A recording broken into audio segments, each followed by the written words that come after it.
এক আমাবস্যা রাতে সে ভুল মন্ত্র পাঠের কারণে তার দেহ বিকৃত হয়ে যায়। লম্বা হাড়ওয়ালা ভয়ানক দেহ, সাথে রক্ত লাল চোখ।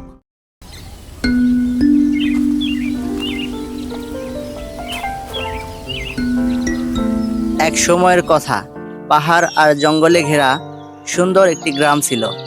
নাম তার ভালুকছড়া। গ্রামটি সুন্দর হলেও পূর্ব দিকের এক ঘন জঙ্গল নিয়ে গ্রামে সবার মনে ভয়ের শেষ ছিল না। কারণ সেখানে বাস করত এক ভয়ানক নরখাদক পিশাচ।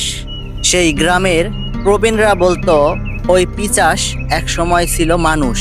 বহু বছর আগে সে ছিল এক সাধক, কিন্তু ক্ষমতার লোভে সে কালো জাদুর আশ্রয় নেয়। এক আমাবস্যা রাতে সে নিষিদ্ধ মন্ত্র পাঠ করে অমরত্ব লাভ করতে চেয়েছিল, কিন্তু ভুল মন্ত্র পাঠের কারণে তার দেহ বিকৃত হয়ে যায়। লম্বা হাড়ওয়ালা ভয়ানক দেহ, সাথে রক্ত লাল চোখ, ধারালো দাঁত আর নখ। তার শরীর থেকে বের হতো পচা মাংসের গন্ধ। সেই রাত থেকেই সে মানুষের মাংস খেতে শুরু করে, আর মানুষের রক্তের তৃষ্ণা তার কখনোই মিটত না।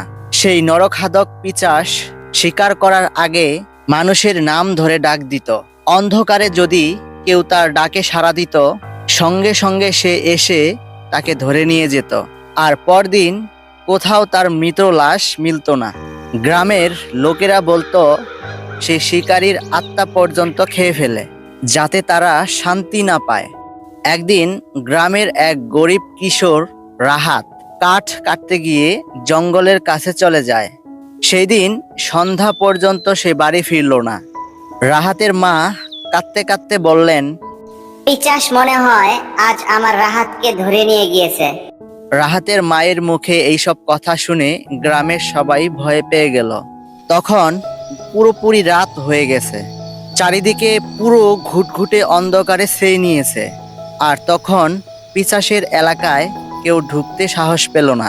কিন্তু রাহাতের বড় বোন মায়া ছিল প্রচণ্ড সাহসী মেয়ে। সে ঠিক করলো ভাইকে যেভাবেই হোক বাঁচাতে হবে। মায়া সাথে নিল তার নানার দেওয়া এক পুরনো তাবিজ।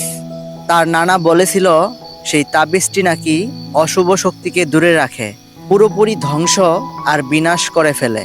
সেই দিন মধ্যরাতেই মায়া কাউকে না বলে লুকিয়ে পায়ে পায়ে জঙ্গলে ঢুকে পড়ল। তখন জঙ্গলে ঠান্ডা বাতাস আর ঝিরিঝিরি বৃষ্টি হচ্ছিল। চারিপাশে অদ্ভুত নীরবতা। ঝিঝি পোকার ডাকও যেন তখন বন্ধ করে দিয়েছে।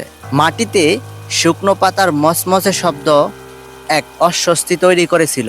হঠাৎ অন্ধকারের ভেতর থেকে কর্কশ এক কণ্ঠ ভেসে আসলো, মায়া, মায়া।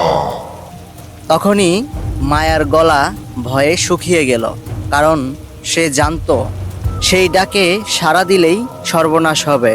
তখন চাঁদের হালকা আলোয় মায়া দেখতে পেল গাছের ফাঁক দিয়ে কিছু নড়তেছে। কি যেন লম্বা এক ছায়া তার দিকে এগিয়ে আসতেছে। পচা গন্ধে মায়ার তখন শ্বাস নিতে কষ্ট হচ্ছিল। হঠাৎ মায়ার সামনে দাঁড়িয়ে গেল সেই ভয়ানক পিশাচ। মায়া দেখতে পেল তার চোখ আগুনের মতো জ্বলতেছে, তার দাঁত থেকে রক্ত টপ টপ করে পড়তেছে, আর নখে শুকনো মাংসের টুকরো লেগে রয়েছে। সে গর্জে উঠল, তুমি নিজেই আমার কাছে এসেছো। আমাকে আজ কষ্ট করে মানুষ খুঁজতে গ্রামে যেতে হলো না। আজ তোমার রক্তে আমি ভোজ করব। এই বলে সেই নরখাদক পিশাচ মায়ার দিকে ঝাঁপিয়ে পড়ল। কিন্তু মায়া তার পেছন থেকে তলোয়ার বের করে জোরে আঘাত করল। পিশাচ ব্যথায় চিৎকার করে উঠল, তবুও হার মানল না। তার শক্তি এত বেশি যে মায়া পিছিয়ে পড়ল। ঠিক তখনই মায়ার মনে পড়ল তার নানার শেখানো মন্ত্র আর সেই তাবিজের কথা। মায়া তলোয়ার উঁচিয়ে আকাশের দিকে তাকিয়ে মন্ত্র পাঠ করতে শুরু করলো। সেই মন্ত্র শোনার সাথে সাথে তাবিজ থেকে অদ্ভুত এক নীল আলো বেরিয়ে আসতে শুরু করলো। সেই আলো পিশাচের গায়ে লাগতেই সেই ভয়ানক নরখাদক পিশাচ পিছে হটল। তার শরীর থেকে অদ্ভুত এক ধোঁয়া বেরোতে শুরু করলো। নরখাদক আর্তনাদ করে বলতে লাগলো, আমি এখন চলে যাচ্ছি, কিন্তু আমি আবার আসব এই গ্রামে। অবশেষে এক বিকট চিৎকার দিয়ে নরখাদক পিচাস ধোঁয়ার মতো উধাও হয়ে গেল। শুধু রয়ে গেল ভাঙা ডালপালা আর পচা গন্ধ। এরপর মায়া দেরি না করে রাহাতকে আশেপাশের জঙ্গলে ঝোপঝাড়ে খুঁজতে শুরু করলো। সে জঙ্গলের গভীরে যেতেই বিশাল এক বড় গাছের গর্তে রাহাতকে দেখতে পেল, কিন্তু রাহাত সেইখানে অজ্ঞান অবস্থায় ছিল। মায়া তাকে খুব দ্রুত জাগিয়ে তুলে গ্রামের দিকে নিয়ে যেতে শুরু করলো। পরদিন এই খবর গ্রামে ছড়িয়ে পড়ল, মায়া নরখাদক পিচাসকে হারিয়েছে। কিন্তু গ্রামের বৃদ্ধরা বলল, সেই নরখাদক পুরোপুরি মারা যায়নি। কোনো এক আমাবস্যা রাতে সে আবার ফিরবে এই গ্রামে।